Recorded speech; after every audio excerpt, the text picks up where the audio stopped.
organisma hidup, sama ada tumbuhan, manusia atau haiwan, berupaya membiak untuk mengekalkan spesies masing-masing. Bagi meneruskan kepelbagaian kehidupan di alam ini, maka organisma hidup perlu menghasilkan zuriat yang mempunyai ciri-ciri yang sama atau bervariasi bagi menyesuaikan diri dalam persekitaran yang kian berubah. Proses pertambahan zuriat dinamakan pembiakan. Terdapat dua jenis pembiakan, iaitu secara aseks atau secara seks. Tumbuh-tumbuhan kebiasaannya ditanam dengan biji benih. Biji benih yang disemai akan menghasilkan anak benih yang akan tumbuh menjadi pokok dewasa. Penghasilan anak pokok melalui biji benih dikenali sebagai pembiakan seks. Dunia masa kini telah melalui perkembangan teknologi pertanian yang pesat. Manusia telah mendapati beberapa kaedah lain yang boleh membiakkan tanaman tanpa menggunakan biji benih. Teknologi pertanian seperti ini dinamakan pembiakan aseks. Teknologi pembiakan aseks termasuklah kaedah keratan, cantuman mata tunas, kaedah tut dan kaedah kultur tisu. Kaedah keratan merupakan suatu teknologi pembiakan aseks yang digunakan untuk membiak terutamanya pokok bunga hiasan. Satu dahan pokok bunga yang sihat dipilih. Dahan yang sihat penting bagi memastikan kejayaan kaedah ini. Dahan yang panjang itu bolehlah dipotong kepada 3 bahagian yang hampir sama ukurannya. Ketiga-tiga bahagian itu ialah keratan kayu pangkal, keratan kayu tengah dan keratan kayu pucuk. Daun perlu dibuang daripada setiap keratan kayu tadi. Pembuangan daun bertujuan mengelakkan kehilangan terlalu banyak air daripada batang melalui proses transpirasi. Semua daun perlu dibuang daripada keratan kayu pangkal bagi mengelakkan transpirasi. Perkara yang sama tidak perlu dilakukan pada keratan kayu tengah dan kayu pucuk kerana tunas serta akar lebih cepat tumbuh bagi kedua jenis keratan tersebut. Proses seterusnya ialah keratan kayu perlu dipotong runcing supaya hujung batang mempunyai permukaan yang lebih luas untuk menyerap air. Hujung yang runcing itu kemudiannya dibasahkan dengan air yang bersih. Untuk mempercepatkan pertumbuhan, hujung yang basah tadi dicelupkan ke dalam serbuk penggalak akar atau hormon pengakar kerana akar akan mula tumbuh dari ruas yang berdekatan dengan pangkal yang diruncing itu. Keratan batang kemudiannya ditanam secara condong di dalam polybag yang mengandungi campuran tanah lom, bahan organik dan pasir pada nisbah 2:1.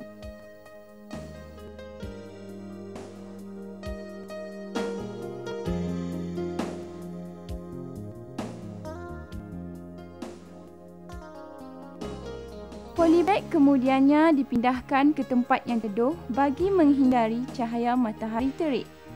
Tunas baru akan mula kelihatan setelah 2 minggu ditanam.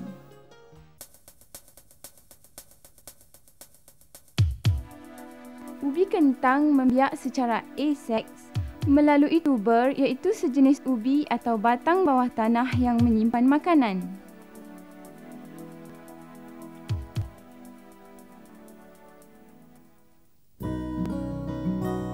Cantuman mata tunas biasanya dilakukan untuk membiak pokok buah-buahan. Kaedah aseks seperti ini akan memastikan bahawa anak pokok yang dihasilkan nanti akan menyerupai pokok induk dari segi genetik, termasuklah penghasilan buah yang baik seperti induknya. Dengan menggunakan pisau yang tajam, mata tunas bersama sedikit kambium diambil dari pokok yang terpilih. Mata tunas ini dikenali sebagai tunas bakar. Ciri pemilihan mata tunas mestilah daripada bahagian pokok yang sihat dan bebas daripada sebarang serangan penyakit.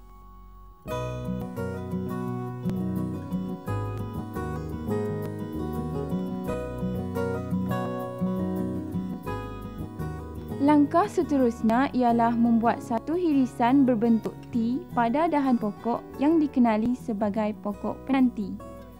Hirisan hendaklah tidak terlalu dalam sehingga merosakkan struktur kayu pada dahan tersebut. Pada celah kulit yang dihiris inilah akan ditempatkan mata tunas yang dikenali sebagai tunas bakar yang telah siap dipotong tadi. Tunas bakar tersebut adalah daripada pokok lain yang mempunyai ciri buah yang baik tetapi daripada spesies yang sama seperti pokok penanti.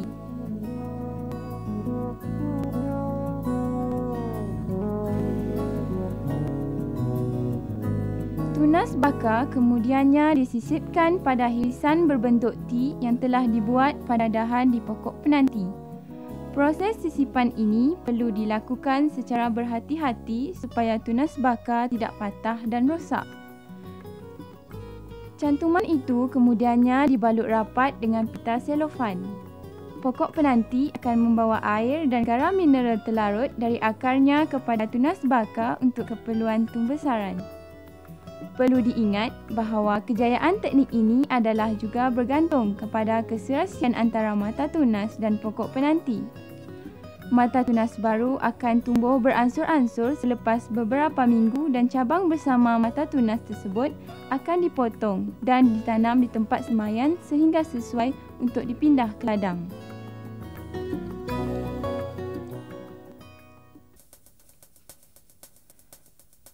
Pokok sengkuang membiak secara aseks melalui umbisi. Umbisi ialah batang bawah tanah yang membengkak dan mengandungi makanan simpanan untuk tumbuhan tersebut.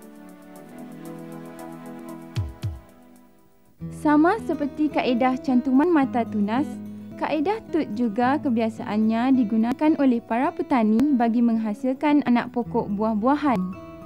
Pemilihan cabang yang segar dan sihat penting bagi memastikan kejayaan kaedah ini. Daun dan ranting kecil perlu dibuang sekitar bahagian dahan yang akan ditut. Langkah seterusnya ialah membuat kelaran pada kulit di dahan tersebut. Gunakan pisau yang tajam dan bersih supaya kulit tidak pecah dan dicemari penyakit. Buatkan potongan satu garisan tengah sepanjang 5 cm dan 2 gelang di hujungnya untuk mengeluarkan kulit permukaan.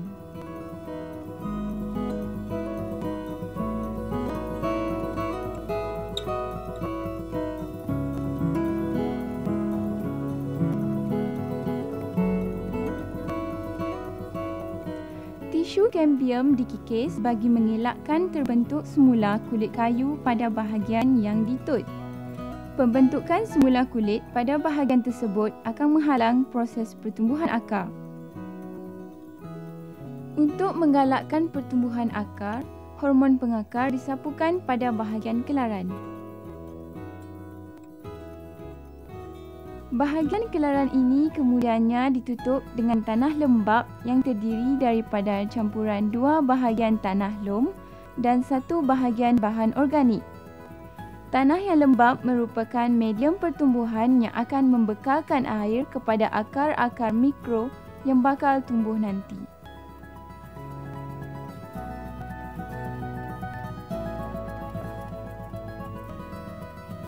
Seterusnya, balut kesemua bahagian tanah tersebut dengan pembalut politina serta diikat pada kedua hujungnya. Ikatan hendaklah kemas tetapi tidak terlalu ketat sehingga menjerat dan merosakkan dahan yang ditut. Ikatan yang kemas akan memastikan tiada ruang bagi air dalam tanah meresap keluar melalui transpirasi dan menyebabkan tanah kekeringan. Akar akan mula bercambah selepas tempoh 2 atau 3 bulan seterusnya. Setelah akar mula kelihatan, barulah cabang dipotong dan ditanam di tempat yang sesuai.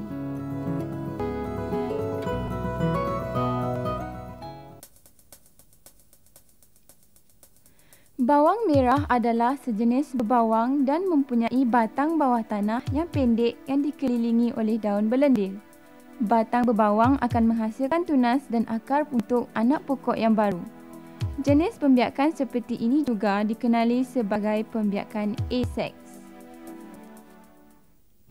Contoh teknik kultur tisu cendawan bermula dengan persediaan bahan, 2 gram gula kasar, 1.5 gram agar-agar yang digunting halus,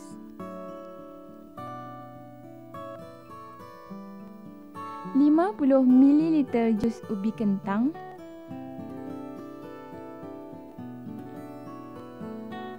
dan 50 ml air.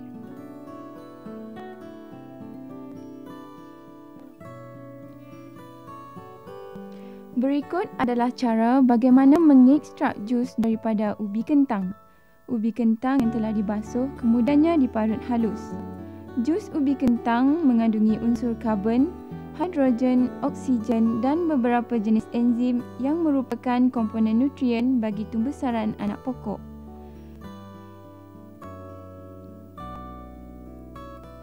Hasil parutan itu dibungkus dalam kain penapis yang bersih dan diperah untuk mendapatkan sebanyak mungkin jusnya.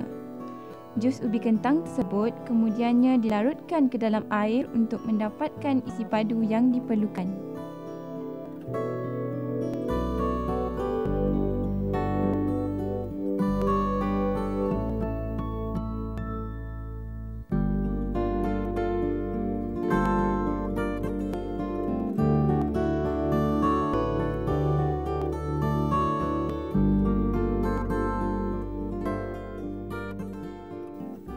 Proses seterusnya ialah mencampurkan jus tersebut dengan bahan yang ditunjukkan tadi, iaitu gula, agar-agar dan air.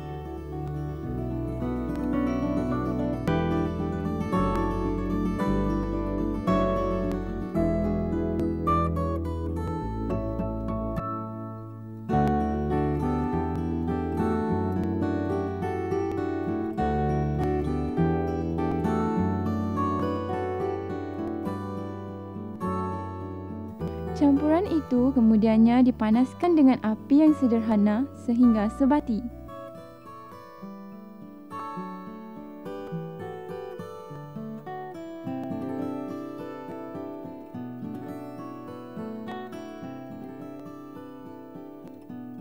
Bahan yang telah sebati ini dikenali sebagai media agar ubi kentang gula. Media agar ubi kentang gula tersebut kemudiannya dimasukkan ke dalam botol untuk diautoklavkan selama 30 minit pada suhu 120 darjah Celsius bagi memusnahkan semua mikrob yang mungkin mencemarkan. Selepas diautoklav, media agar akan dituangkan ke dalam piring Petri, disejukkan dan siap untuk penyediaan kutu tulen.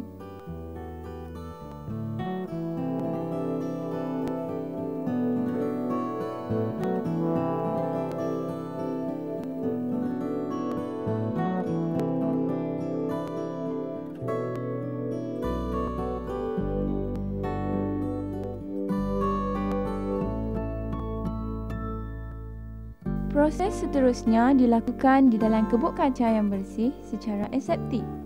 Kaedah aseptik adalah cara kerja yang bertujuan mengelakkan daripada berlakunya sebarang pencemaran kuman. Sediakan juga 3 botol yang mengandungi alkohol, Clorox 10% dan air suling steril. Sediakan juga piring Petri yang telah disterilkan.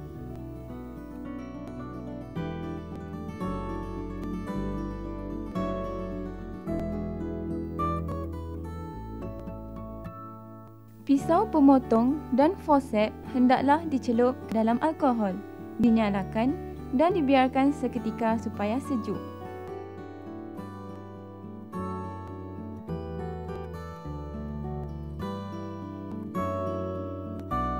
Setelah itu, barulah ianya digunakan untuk memegang, memotong atau memindahkan tisu cendawan.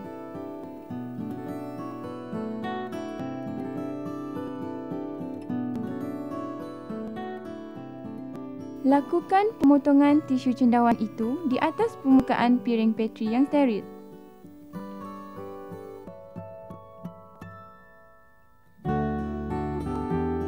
Celupkan potongan tisu cendawan itu ke dalam larutan 10% Clorox. Bilas pula tisu cendawan itu di dalam air suling yang steril dan pindahkan tisu cendawan yang telah dibersihkan itu ke atas piring Petri steril yang baru.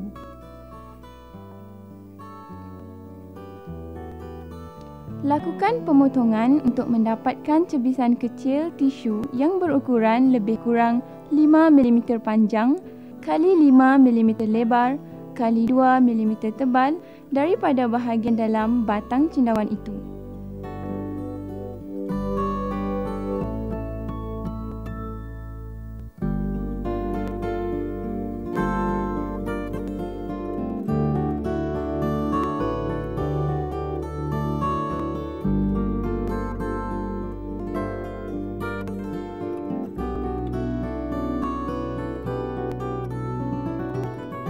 Pindahkan cebisan tisu cendawan tersebut ke bahagian tengah piring Petri yang mengandungi media agar ubi kentang gula.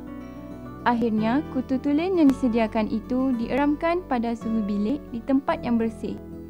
Kutu tulen ini akan tumbuh memenuhi seluruh permukaan media agar dalam jangka masa 2 hingga 3 minggu sebelum digunakan untuk penyediaan benih cendawan. Penyediaan benih cendawan bermula dengan merebus bijirin gandum. Bijirin lain seperti sekoi, padi atau kacang boleh juga digunakan. Gandum yang siap direbus dimasukkan ke dalam botol yang steril.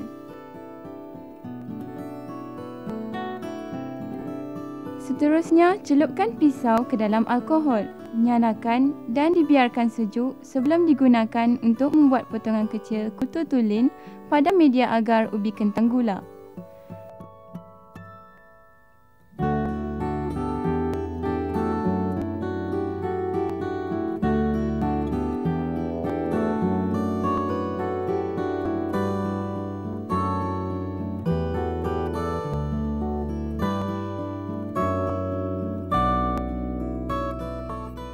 Pindahkan potongan kutu tulen ke dalam botol yang berisi bijirin di sekitar nyalaan api.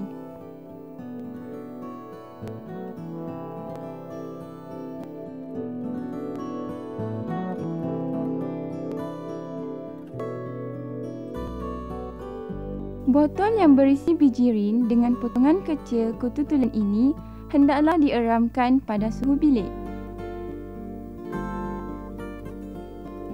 Benih cendawan pada bijirin akan tumbuh memenuhi semua ruang dalam botol dalam jangka masa 3 minggu. Benih cendawan yang matang inilah yang akan digunakan bagi penanaman cendawan pada substrat habuk kayu. Gunakan sudu untuk melonggarkan bijirin yang mengandungi benih cendawan di dalam botol dan masukkan pada anggaran 2 hingga 3 sudu ke dalam tongkol substrat habuk kayu.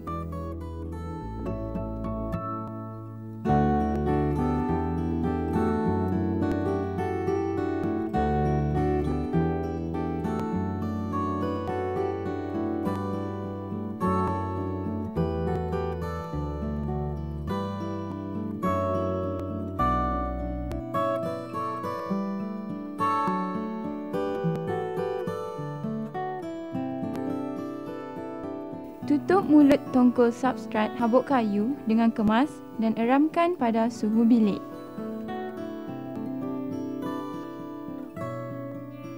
Jangka masa pengeraman bagi benih untuk tumbuh keseluruhan bahagian tongkol substrat adalah antara 40 hingga 45 hari. Dalam tempoh 2 hari, kuntum cendawan yang segar bolehlah dipetik.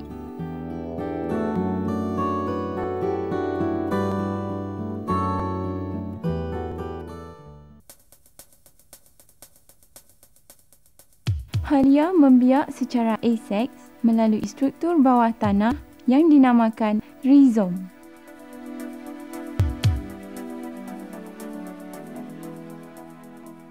Contohnya dalam pembiakan aseks ataupun pembiakan vegetatif, di mana kalau kita lihat pada tumbuhan seperti berbawang, di mana pembiakannya menggunakan ubi, itu bahagian bawang yang kita makan itu.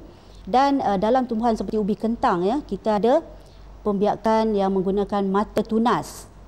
Dan tumbuhan lain seperti Bryophyllum boleh juga membiak dengan bahagian daunnya akan menghasilkan individu-individu baru pada bahagian tepi-tepi daun.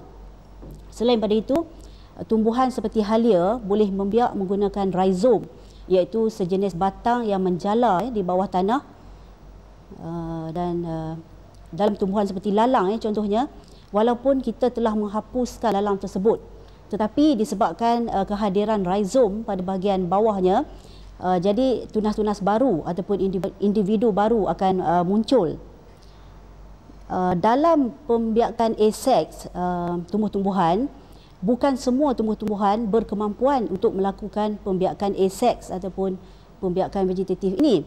Tetapi dengan adanya kaedah kultur tisu ataupun tissue culture, kita dapat menginduksikan ataupun dalam bahasa umumnya kita dapat memaksa tumbuhan yang secara naturalnya ataupun secara semula jadinya tidak dapat membiak secara asexual. Tetapi sekarang kita boleh inducekan ataupun induksikan supaya tumbuh-tumbuhan ini juga dapat membiak melalui cara vegetatif ataupun asex.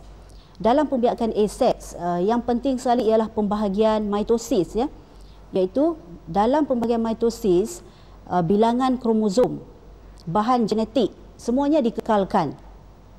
Dan ini berbeza dengan pembahagian melalui meiosis, di mana akan berlaku pertukaran maklumat, sebab meiosis ni melibatkan dua induk, daripada induk pertama, induk kedua ataupun daripada ibu bapa.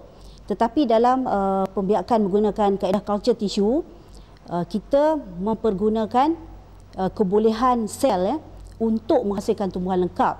Dan ini ada kaitan dengan teori sel yang dijumpai oleh saintis pada masa dahulu. Dalam teori sel ini, mereka mengatakan bahawa setiap sel daripada tumbuhan mempunyai kemampuan untuk menghasilkan satu individu yang lengkap. Jadi dalam kaedah culture tissue, kita tidak menggunakan satu sel saja, tetapi kita gunakan cebisan tisu yang terdiri daripada mungkin berpuluh-puluh sel. Tetapi kalau kita rujuk kepada satu sel, adalah merujuk pada protoplas. Maknanya protoplas ni adalah satu sel yang kita telah buangkan dindingnya. Jadi satu sel ini dia berkebolehan juga untuk menghasilkan tumbuhan lengkap. Teknologi pembiakan asex mempunyai kebaikan dan keburukannya dalam pertanian. Pertama, pembiakan asex hanya memerlukan satu pokok induk sahaja. Kedua, kualiti anak pokok tersebut adalah sama dengan induknya. Variasi juga boleh dikurangkan.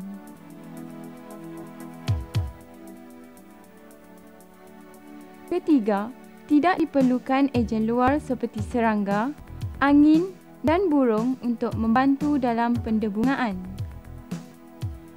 Keempat, teknologi ini boleh memberikan hasil progeni yang baik yang biasanya tidak dapat dibiak secara terus daripada biji di luar persekitaran semula jadinya.